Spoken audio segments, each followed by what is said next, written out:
The drama begins with a girl named Jean. She works as a manager at a large, global coffee company. Jean is responsible for several cafes. Her job is to make sure that the coffee is sold at the set price, without any increase, and that the cafe owners do not take too much profit. This is because Jean is responsible for monitoring sales. It turns out that Jean is very skilled at her job and also takes care of her personal life. She is in a relationship with a guy named Gyu, and she loves him a lot despite Jin's love for him. Gyu does not reciprocate her feelings and decides to break up with her. When Jean asks Gyu why he wants to break up, he tells her that the relationship doesn't mean anything to him anymore, and keeping it would be without feeling. Jean agrees to break up, and they walk out of the restaurant, each going their own way. Then Gyu calls out to Jean, and she thinks he might want to get back together, but instead, he asks her for help paying for his car parking. As he doesn't have enough money, Jean gives him the money he needs, but advises him to stop depending on others like this, and then she leaves. After that, Jean visits her best friend Seo. They drink together, and Jean shares what happened with Gyu. Seo is the right person for Jean to turn to for help with her problems. Then they spend their time drinking, dancing, and singing in the streets, which helps Jean forget her sadness. Jean comes home late, where her parents are waiting for her. When they see her condition, they realize it's no use talking to her right now. The next day, Jean wakes up late and quickly gets ready to go to work.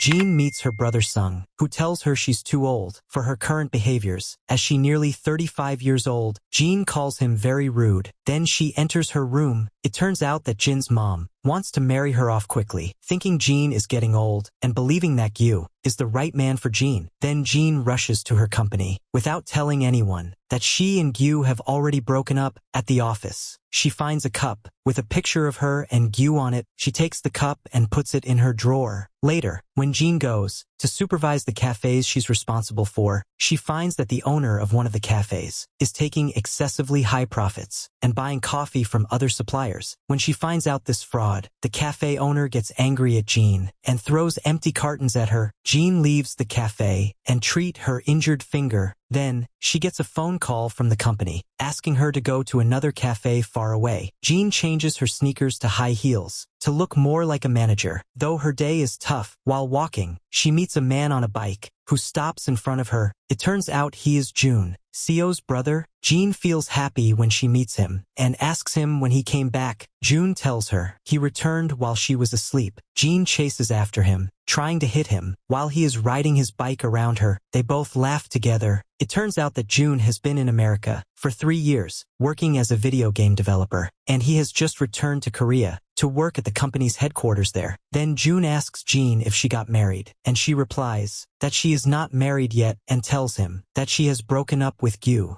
who she was in a relationship with. As the day ends, Jun walks Jean home, knowing a shortcut through a lover's lane that is much faster to her house. Jun escorts Jean to her house and makes sure she's safe before leaving. Then, Jun goes to his sister Seo's cafe. When Seo sees Jun has returned from his trip, without telling her, she runs after him. She's very happy to see him back. One day, Seo sends Jean a message containing pictures of Gyu with another girl. It turns out these pictures were taken while Jean and Gyu were still together, which means Gyu was cheating on her and left her for this other girl. Jean starts watching Gyu and finds out he really is with this new girl. They are at the same restaurant where he broke up with Jean. Jean feels angry and goes to the parking attendant. She tells him Gyu's car plate number, pretending she's his girlfriend and needs to get something from his car. Indeed, Jean gets the car keys and puts her socks and a lipstick under the seat where the girl will sit. When Gyu and his new girlfriend finish their evening and return to the car, the girl sees Jin's things and realizes Gyu's betrayal. Without thinking or giving Gyu a chance to explain, the girl scolds him, telling him he doesn't deserve attention and that she was just pretending to love him, to spend time together. Then she tells Gyu that he's too old for her and that no beautiful girl like her would care about him. Then she leaves him and goes away. Afterward, Jean tells Seo what she did, showing her happiness for getting revenge on Gyu. Jun comes in and sits with them, noticing Jean is crying, despite her happiness about what she did. Seo then goes back to the cafe and asks Jun to take Jean home. It turns out that Jean has had too much alcohol and falls asleep in the car. Jun takes the chance to snap some photos of her sleeping, and when Jean hears the camera sound, she asks to see the picture, but Jun denies taking any and teases her about snoring ignoring, they keep joking around. Then June drops Jean off at her home and stays outside until she enters. It turns out that he really likes her, but can't admit his feelings. Coincidentally, June's company is in the same building where Jean works. Since Jean is alone, she invites June to have lunch with her. June accepts the invitation, and they meet for lunch. They have a great time together, chatting a lot, and when lunch is over, they both head back to work. However, at the end of the day, when Jean is about to leave the company, she finds Gyu waiting for her. It turned out that Gyu tries to make up with Jean because he lost the girl he was with and wants to get back together with Jean, but Jean refuses and tells him to leave. However, Gyu insists on trying to convince her to come back to him. The whole company watched what was happening, and June sees it too. He headed towards Jean, and they left together. At this time, June asks Jean to pretend to be his girlfriend, and when Gyu questions who June is, June immediately claims he is Jin's boyfriend and pretends to call the police. Gyu gets scared and leaves the scene. Then Jean thanks June for what he did for her. Jean asks June not to tell Seo about what happened because she doesn't want to use her friend's brother as a shield from her ex-boyfriend. It turned out that Seo lives in the apartment opposite June's, and he often walks her to her own cafe. One day, June finishes his work and heads home, only to find Jean waiting for him in her car, asleep as usual. She's waiting to have dinner with him, since he's her only available friend. Because Seo is still at work, they have dinner together, and during the meal, June starts talking about Jin's ex-boyfriend. Jean tells him that she hates her ex-boyfriend and will never go back to him, which is exactly what June wanted to hear. After they finish eating, they realize that it is raining, and they don't have umbrellas. June runs to the supermarket and buys only one red umbrella. When Jean asks why he only bought one, June admits he didn't have enough money, but he did it on purpose to stay close to her and create a romantic atmosphere. They enjoy their time together under the umbrella, and soon after, the rain stops. June gives the umbrella to Jean and walks with her to home. As usual, he waits until she enters to make sure she's safe. Then he leaves. Back at his home, he opens the photos he took of Jean while she was sleeping and looks at them thoughtfully. It turned out that Jin's brother Sung is a close friend of June, and they often spend time together. Then Jean returns home to find Gyu with her parents. Gyu takes advantage that Jean hasn't told her parents about their breakup and pretends they are still together. Jean enters her room, unable to tell her parents about the breakup, and decides to handle the situation herself as she dresses up in a short dress, applies makeup, and confronts Gyu. Jean tells Gyu that she knows he prefers girls like this. She then asks her mother if she has ever caught her father cheating. Her mother answers that she caught him once and punished him by hitting him on the head. After her mother told her about it, Jean hits Gyu on the head. Her mother asks why she's acting this way, and Jean tells her that Gyu cheated on her with another girl. This angers Jin's father, who lunges at Gyu. Meanwhile, June and Sung arrive at Jin's house. As the two enter the house, and June sees Gyu, he becomes extremely angry. Gyu tries to provoke June by grabbing Jin's hand, but June steps in, pulls Gyu by his clothes, and throws him out of the house. June wants to hit Gyu, but Sung tries to calm him down. When Gyu realizes that June is younger than him, his anger grows because he can't believe Jean chose June over him. Then Gyu hides behind Sung, and June tells Sung that Gyu has been cheating on Jean with a younger girl and is harassing her to come back to him. Sung warns Gyu and tells him to leave, or he'll hurt him himself. Gyu, feeling threatened, leaves. Afterwards, June and Sung go back inside, where Jin's mother scolds June for meddling in things that don't concern him. But Jean steps in and tells her mother that Gyu has been stalking and bothering her after his betrayal, and that she asked June to pretend to be her boyfriend to get rid of Gyu. Then June apologizes and leaves. Later, when Jean knows from Sung that June hit Gyu, she gets worried about June, then decides to go check on him and apologize for what happened. But when she goes to his apartment and knocks on the door, Seo answers. Jean changes her plan and talks to Seo instead, pretending that she went to her apartment first and then came here to look for her. Seo then tells her that June is upset about something, but Jean realizes that June is upset because of what happened. The next day, she sees June at work, but he ignores her and apologizes for interfering in her personal life before getting on his bike and riding away. On the anniversary of Seo and June's mom's death, Seo tells June how much she loves Jean, saying she considers her like a sister. Seo explains that Jean and her family have always been supportive since their mom passed away and their dad left them. Then Seo tells June about the day she went to his apartment looking for a cold drink and was surprised by Jean knocking on the door. That's because when Jean didn't find Seo in her apartment, she came to look for her in his apartment instead. Seo hopes that Jean will live near them. After that, Seo calls Jean to check on her and knows that Jean is getting rid of things that remind her of Gyu. June, wanting to make things right, quickly goes to see Jean. He tells her he knows from Seo that she came to his apartment and asks what she wants from him. Jean tells him she wanted to apologize and thanks him for everything he did for her. She confesses it's good they didn't meet at his apartment because if he had said the same things he said at work, it might have caused trouble between them. June notices Jean holding the umbrella he gave her and says that he thinks she cherishes her memories with him. Jean laughs and chases June to hit him playfully. Afterwards, June walks with Jean to her house, but asks her not to go inside. Instead of going home, June takes Jean to the cinema, where he buys her popcorn and a cold drink. After the movie, they eat street food together. June sits across from Jean and tells her he wants to draw her because he loves drawing and works as a video game developer and is a skilled artist. After finishing the drawing, June gives Jean a funny picture of her and drives her home again. When June returns to his house, he takes out Jin's picture and starts drawing her, creating a very beautiful artwork. The next day after work, June and Jean go out for dinner together and get used to each other's company. June feels nervous about making any move in his relationship with Jean, while Jean starts to develop feelings for him, but tries to suppress herself. One day, after June leaves work with friends who insist on having dinner with him, they run into Jean, who is also having dinner with a colleague from her company. June invites Jean to join them for dinner, and they are chatting until they talk about the topic of romantic relationships. And when asked about his relationship status, June says he is single but loves a beautiful girl and can't make her fall in love with him. His friends tease him until Jean holds June's hand under the table. June was very surprised, but he is happy about it and grips her hand back tightly, like a little kid. Afterward, Jean walks with June because they need to return to the company, both feeling very tense. Then June asks Jean why she held his hand. Jean smiles and wonders if she has made him uncomfortable, but June reassures her that he wasn't upset but was actually happy. Though he wishes he had held her hand first, they laugh together, and June asks Jean if they are now dating, making Jean feel embarrassed and unable to respond. June holds her hand in the middle of the street, and they walk back to the company together. When they part ways, they laugh and feel shy. It turned out that Jean feels love again after Gyu hurt her feelings. Since June is younger than her, Jean starts to experience new youthful feelings with him, like talking over video calls, until they fall asleep. One day, Jean is at the cafe she manages, as she was in charge of closing the cafe. Because the owner is too tired, she is alone, but Gyu enters and asks to talk one last time, and expresses his desire to get back with her, apologizing for his past betrayal. But Jean rejects him, and telling Gyu that she is not a game. He can leave and return whenever he likes. Then she decides to leave, but Gyu tries to assault her. Jean resists, and tries to use her phone to call the police, which scares Gyu, and he runs away, leaving the place in chaos, with Jean responsible for cleaning up. Soon after, Seo and June come to the cafe to take Jean with them, but they are shocked by the mess of the place. Jean explains what happened, which makes June angry, and he says they need to stand up to Gyu. Seo takes June outside to calm him down. Then Jean comes out crying and tells June not to worry, assuring him she will handle the situation. June tries to calm her down, and he and Seo drive Jean home. The next day, June takes Jean out to help her relieve the stress and to make her forget the unfortunate events she experienced. After work, they have dinner together and then go for a walk on the beach. The relationship develops, and Jean starts spending time at June's apartment, especially on days when Seo is not around. Whenever Jean returns home late, her parents are waiting because they worry about her, but she tells them she was at work. Her relationship with June remains a secret and quiet because they know if anyone finds out, they will face criticism, especially since Jean is older than June. One day, someone delivers a large bouquet of flowers to the receptionist at the company, addressed to Jean. By chance, June's colleague is there, sees the bouquet, and tells June that Jean has received a large bouquet of flowers, suggesting someone is in love with her. June gets upset and decides to find out more about it. Meanwhile, Jin's colleague goes to congratulate her on the flowers, but Jean is unaware of what her colleague was talking about, hurries to the company to find out what's going on before June discovers it. However, when she arrives, she can't find the bouquet and checks the security cameras, only to see June taking the bouquet. Jean tries to call June, but he doesn't answer because he's with Sung, showing him the bouquet and the message on the bouquet from Gyu, which includes a romantic apology and an inappropriate photo of Jean and Gyu together. Sung is upset about his sister and asks June for help to stop Gyu's actions. June and Sung go to Gyu's house. Then Sung asks June to stay calm so they can handle the situation peacefully. But when Gyu opens the door, June grabs his clothes, pushes him to the ground, then takes the bouquet and throws it in his face. Then they enter the apartment to look for anything related to Gyu that might contain pictures of him with Jean. At this time, Gyu tries to fight back and hit Sung, but June kicks Gyu in the stomach, making him fall again. Then Sung starts beating Gyu, while June grabs Gyu's laptop, breaks it, and also destroys his phone. June warns Gyu that if he calls the police, they will sue him for stalking and assaulting Jean. Eventually, June and Sung leave, but at the same time Jean is worried about June, so she goes to his apartment and waits for him there. But Seo calls Jean and tells her she is going to June's apartment to get something to drink. Jean quickly hides in June's closet and locks the door, so Seo won't hear her. Jean sends a message to June, telling him she's hidden in his closet and warns him that Seo is there and might discover her. If he doesn't come quickly, June rushes to his apartment and asks his sister Seo to go back to her apartment. And when Seo leaves, June enters and finds Jean crying because she was scared of staying in the tight space. June helps her up, and then Jean asks him if he saw the bouquet of flowers and what he did with it. June tells her he threw the bouquet away, and they spend the night laughing and having fun. June even brushes Jin's hair. After that, late at night, Jean sneaks to her own home, but she is surprised to find her father in her room, who tells her he knows she did not come back from work this time. Jean falls to her knees and apologizes, telling her father she's hiding something, but isn't ready to tell him yet, and she asks her father to trust her. But when her mother enters, everyone pretends everything is okay, and when June knows, he asks Jean what happened with her father. Jean tells him that her father hasn't spoken to her since then and his silence is hurting her, so June tells Jean they should tell her parents about their relationship as soon as possible. Another day, June invites Jean to go on a camping trip with him and his friends, where everyone will bring their girlfriends. Jean expresses her concern that June's friends are younger, but June reassures her that she is the most beautiful of all and expresses his love for her. Encouraged by his romantic words, Jean agrees to go on the trip with him. Later, Jin's colleague, Jong, notices the relationship between Jean and June, and she expresses her happiness for them, promising not to tell anyone about their relationship. The next day, June meets Jong at the company building, and she gives him a sly smile. Jean decides to rejuvenate herself by starting to exercise at home, following a healthy diet, and using face masks. When they arrive at the camping site, June introduces Jean to his friends. During lunch, everyone asks Jean about her age, and she tells them she is almost 40, surprising everyone, not because of the age gap, but because they are impressed by her beauty. They make her feel loved and respected, and Jean feels young again, thanks to everyone's appreciation. As they prepare to leave, Jean says goodbye to the girls, and they exchange phone numbers. Having become friends, then June takes photos of her to show her that she is lovely and that anyone who meets her likes her. Jean returns from the trip feeling very happy and in a much better state of mind. After Jean returns, Sung enters her room and shows her the message and picture that Gyu left in the bouquet of flowers and telling her what happened that day. Jean becomes angry and goes to confront Gyu, and when he opens the door, she starts hitting Gyu. Then Sung calls June to tell him that Jean and Gyu are at the police station because of the altercation. June quickly arrives and tries to attack Gyu, but the police intervene to keep them apart, and Gyu tries to stay calm until the situation is resolved. Then Gyu's mother comes to get her son out after agreeing to resolve matters peacefully, but she behaves rudely and insults Jean. June cannot stand it and tells her to make her son better and keep him away from girls. Gyu's mother mocks June and questions his identity, but Jean tells her that June is her boyfriend. Sung stands by, shocked, and then he and Jean leave without saying another word. When they arrive home, Jean leaves Sung and runs to meet June, to apologize for what happened. June reassures her that he is not angry and promises to protect her as long as they are together, but they need to resolve the issue with Sung. Sung feels angry towards them and stops talking to them. Meanwhile, Gyu tries to make things worse for Jin by meeting her father and telling him everything. He claims Jin left him because of June, and although Jin's father had suspicions, he is now sure that there is a relationship between Jin and June. Then Jin's father tells Gyu that he is aware of the situation and asks him not to see him again or interfere in his daughter's life. At the same time, June tries to mend his relationship with Sung by meeting him, as Sung agrees to meet with him, but they remain silent for a long time. Then Sung asks June how long he and Jin have been together. June admits it hasn't been very long, and Sung expresses his disapproval of their relationship, but senses that June truly loves Jin, so he tells June that he will not interfere in their relationship. Sung predicts that their relationship won't last long, but June remains silent, hoping that his relationship with Jin will continue. After that, June and Sung reconcile. Then June notices that his sketchbook is missing and remembers leaving it at home. Seo finds it and, through it, confirms her suspicions about June and Jin's relationship. It turns out that Jin decides to confess her relationship with June to her father. She cries during the conversation, but her father comforts her, then telling her he already knows and approves of their relationship. June is overjoyed when he knows of Jin's father's approval, realizing the only remaining obstacle is her mother. Then June thinks it's best to tell his sister Seo about his relationship with Jin himself, but Jin insists on telling her because Seo is her friend. When June returns home, he finds the sketchbook on the table and Seo sleeping. Realizing she has discovered the truth about him and Jin, it turns out that Seo completely avoids June and doesn't try to speak with him or Jin. Then Jin decides to apologize to Seo and explain the situation, so Seo takes Jin to the nearest cafe and they talk it out, just like what happened between Sung and June. Seo is angry and scolds Jin for not telling her first. They end up crying together. After that, June calls Seo to apologize and asks her not to make things hard for them. Seo understands the situation and takes Jin to her apartment, where they look at photos from their childhood and reminisce about old times, spending the time laughing and having fun. The next day, June goes to Seo and hugs her after she accepts his relationship with Jin, but Seo hit him playfully. Things go well until June decides to tell Jin's mother about their relationship. Jin goes with June to tell her mother, but her reaction is the worst among everyone who found out. It turns out that Jin's mother is furious and hits Sung for not taking care of his sister. Then she goes into her room crying, ignoring June. June feels forced to leave to avoid further embarrassment. Then Jin goes back to her mother and tells her that June does not deserve what she did to him and confesses that she loves him and will not leave him. Jin's mother hits her and accuses her of being disrespectful, refusing to listen to her and demanding that she leave June. Then Jin's father comes home drunk and Sung tells him what his mother did, so Jin's father goes to talk to her, but accidentally falls on her, breaking her arm. Then quickly he takes her to the hospital, and Jin stays with her mother until she is treated. When they return home, Jin's mother remains angry with everyone for keeping the relationship from her. The next day, June reassures Jin that he is not upset about what happened. What matters most to him is the continuation of their relationship. Jin's mother does not calm down and goes to Seo to upset her with negative comments about June's relationship with Jin, who is older than him. Seo maintains her composure and tolerates Jin's mother's harsh words, doing so for the sake of June and Jin. When Jin knows about this, she goes to apologize to Seo, and Jin expresses her regret, trying to make Seo laugh to lighten the mood. Meanwhile, Jin's mother pressures Jin and tells her to arrange a date with the son of her friend, asking her to cancel any other plans. Jin objects, but her mother yells at her. Then Sung steps in to defend Jin, and Jin's mother tells him not to interfere. However, Jin's father cannot stand it and shouts at his wife, warning Jin not to listen to her mother and encouraging her to follow her own desires. Despite this, Jin agrees to meet the son of her mother's friend to please her. At the same time, it turns out that Seo and June's father has returned to Korea and has requested to see them. Seo decides to meet him alone to find out what he wants, instead of letting June behave angrily and possibly do something inappropriate. Seo and Jin accidentally meet at the same place. Seo mistakenly thinks Jin knows that their father spoke to them, but Jin tells her not to tell June about the meeting someone. However, Seo says that June already knows shocking Jean with how June found out about her romantic date. Seo is shocked and tells Jean. She thought Jean meant their father. Then Seo gets angry at Jean and asks her to break up with June because she thinks Jean is just playing with his feelings. After that, Seo leaves her and goes into the hotel, and Jean follows her inside to meet with her mother's friend's son. Jean stays silent, unable to speak with the guy she came to meet. Meanwhile, Seo argues with her father for abandoning her and her brother. Now, they are very angry at him and refuse to accept his return after such a long time. After that, Seo leaves the hotel, while Jean stays, crying, until her mother's friend's son apologizes and leaves, and when Seo returns, she tells June what she saw, and June stays silent for days, not responding to Jean. One day, June opens his apartment door to find Jean sitting outside with an umbrella while it rains. June asks her why she didn't knock. Jean responds that she knew he didn't want to see her, but she didn't want him to be mad at her. June helps Jean up, and they go inside where June tells her that he was angry, but he isn't anymore, showing his remarkable ability to forgive, as long as Jean comes to apologize. Afterwards, June takes Jean for a walk in the rain, then escorts her home. Jean tries to reconcile with Seo, but Seo is still very angry and tells Jean that she should not mess with her brother because she will not allow it. Then Jean works to improve the relationship between June and their father. After several attempts, she finally convinces him to say goodbye to his father as he travels. June drives his father to the airport and remains silent beside him until his father starts a conversation, and he says they are similar about how they both remain silent when stressed. Before June's father leaves, he asks for a hug from June. For the first time ever, June agrees, and Jean feels happy, thanking June for respecting her and listening to her advice. And when Seo finds out about Jin's efforts to improve their relationship with their father, she tells June she won't appreciate Jean for it because Jean has made too many mistakes and shouldn't be her friend anymore. It turns out that June has to return to his job in the United States for 3 years, and when he tells Jean he will be gone for so long, Jean is shocked. Then she tells him she's happy for his success at work. However, Jean struggles not to show her sadness and tries to pretend to be happy for him. June invites Jean to a fancy dinner and confesses his love for her, promising that everything will be fine with her mother when he returns. But Jean decides to be honest about her feelings, and she tells June not to deceive himself, then explains that she can't continue the relationship, and she justifies her decision by saying she is older and that June has a promising future ahead, and it would be selfish of her to hold him back because she needs someone who can always be by her side, which he can't do. June is sad by her words, but respects Jin's decision. Then they bid each other farewell, affirming their love for each other, and they separate while crying. A year and a half later, Sung is getting married and invites June to the wedding. When June arrives at the wedding hall, he sees Jean standing next to a man who is joking with her and touching her cheek, and June thinks he is her new boyfriend. But when Jean sees June, she turns her face away and pretends not to see him. To avoid meeting him, June passes by Jean without greeting her and watches her throughout the wedding, unable to hide his feelings, despite his attempt to look good for Sung. And when June returns to his apartment, which he had lent to a colleague, he reminisces about the memories he had with Jean there and decides to go back to America. At this time, Jean is living alone and has become close friends with Jong, to whom she confides her troubles. This is because Seo has cut ties with Jean. Then Jean feels uncomfortable with her new boyfriend, who was merely her mother's suggestion, and decides to leave him because he is indifferent to her and cares only about his work. Later, Jean decides to try to mend her relationship with Seo again, so she visits Seo's cafe.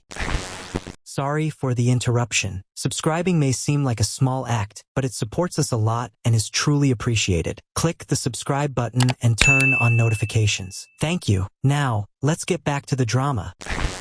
Jean decides to try to mend her relationship with Seo again, so she visits Seo's cafe and asks her if they can talk like they used to. Then Seo offers her a drink, and Jean expresses her desire not to let their relationship fall apart easily. It turns out that Jean wants their relationship to return to how it was before and to be best friends again. Seo agrees with Jean and forgives her. Then June suddenly enters, pretending not to see Jean, and announces that he will leave to let them talk together. Jean prepares to leave, but Seo asks her to stay because she has decided to restore her relationship with Jean as it was before and considers June a part of their relationship. Then Seo asks June to discuss their issues, but June refuses to talk to Jean because he saw her with another man and believes they cannot go back to how they were. After that, Jean decides to leave, and Seo urging June to stop his childish behavior and talk to Jean. Then Seo tells June that since Jean broke up with him, she hasn't been with anyone, and the last man she was with was left because she did not love him. Then Jean realizes that her life in Korea is completely over and decides to leave the country. Then Jean says goodbye to her family and tells them she will live on an island with her friend Jong, and before Jean leaves, her mother runs after her, expressing regret for interfering in her relationship with June, and she admits she shouldn't have meddled and should have let Jean live her life as she wished. Both cry and share a long hug. On the new island, Jean and her friend Jong open a cafe, and Jin's life becomes stable, but she decides to spend the rest of her life unmarried because her love for June will never end, as she can't imagine being with anyone else, and she believes she can't go back to him. One rainy night, Jean steps outside to move some cafe items away from the rain, but is surprised to find June standing in front of her, soaked from the rain. Jean asks June why he is on the island, and June tells her he came to take back the umbrella he had given her long ago. She tells him she will go inside and get it for him, but June holds her and tells her she's silly. Then June explains that he was only pretending. After that, he embraces Jean and tells her he loves her and can't live without her. Jean is moved by June's words, hits him playfully, and this time, June doesn't run away, but picks her up and spins her around in the rain. Jong sees this and is very happy for Jean, as June and Jean decide to stay together. If you loved diving into the heart of Korean dramas with us today, make sure you hit that subscribe button. Join the Seoul Sensation family to catch all the thrilling recaps. Don't forget to like and comment to let us know your favorite moments. Also, we'd love to hear which dramas you want us to recap next, so drop your suggestions in the comments below. See you in the next drama recap. Annyeong. But then, without warning, the lights flickered and went out, plunging the subway car into darkness while it continued its journey. What? Did the lights just go out? But how? And the subway's still moving. What's happening today? Noah's voice quivered with fear and confusion. When the lights flickered back on, Noah's eyes fell on a crying girl sitting on a seat, her hands covering her eyes. "Oh my goodness," he gasped, startled by her sudden appearance. His initial scare turning to concern, Noah approached the girl. "Hey there, why are you crying? Where are your mom and dad?" he asked gently. But as the girl turned towards him, she revealed herself as a ghost, sending a chill down Noah's spine. "What's going on here?" he stammered, terror-stricken. The ghost girl looked at him with sad eyes. "Where's my mom? Do you know where she is?" she asked. No sooner had she spoken than the lights went out again, and Noah, overcome with fear, ran from the apparition. "Oh no, not again. Why are the lights out again?" he cried out, his voice echoing in the empty car. "What is happening today? Such a weird day," Noah thought, his mind racing with fear and confusion. Suddenly, he heard noises and saw the ghostly figure of a police officer and skeletons approaching him. "What's that noise? No, no," he panicked, his heart pounding in his chest. In desperation, Noah cried out for help. "Help me, somebody, please. What is happening?" But there was no response, only the eerie silence of the empty subway car. Fumbling with his phone, he tried to call for help. "I need to call someone quickly. Who should I call?" he thought frantically. Attempting to call Ethan, he realized, to his dismay, that there was no signal. "Ah, Ethan, what? There's no signal on my phone. Such bad luck," he muttered, feeling utterly alone and helpless in the ghostly subway. With a sense of urgency propelling him forward, Noah hurried to the driver's cabin of the subway, only to find it eerily empty. A chill ran down his spine as he stepped inside the cabin, a place buzzing with control and command, now desolate and silent. "How can this be? Then who's driving the subway?" he murmured, his voice barely a whisper in the stillness of the cabin. Shock registered on his face as the reality sank in. The subway was moving, yet there was no driver. The situation defied logic, and a sense of surreal disbelief washed over Noah. Compelled by a desperate need to act, he took a seat in the driver's chair. Surrounded by a complex array of buttons and controls, he felt a mix of awe and fear. How is this subway moving? What should I do now? How does this thing stop? He questioned aloud, his voice echoing in the empty space. With trembling hands, Noah frantically pressed buttons on the electronic control panel, his mind racing with possibilities. I need to figure this out. Come on, stop. What do I do? He urged, pressing every button that seemed remotely relevant. Miraculously, his efforts paid off. The subway began to slow down, eventually grinding to a halt. Relief washed over him. Yes, finally, stop.